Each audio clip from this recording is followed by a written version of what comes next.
How to log out of WhatsApp on all devices. Hi everyone, I'm here to assist you today. Without any delay, let's jump right in. First, open WhatsApp on your device. Click on three dots at the top right corner of your screen.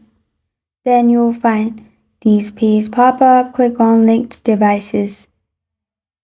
Then you will find all your devices in here. Simply select the one and then press on logout. You can do the same process with all the devices. Another way is go to settings of WhatsApp, then click on account at the top. After you have clicked on account at the top, click on two-step verification. In two-step verification, click on turn on at the bottom. Then you will need to add PIN for your two-step verification.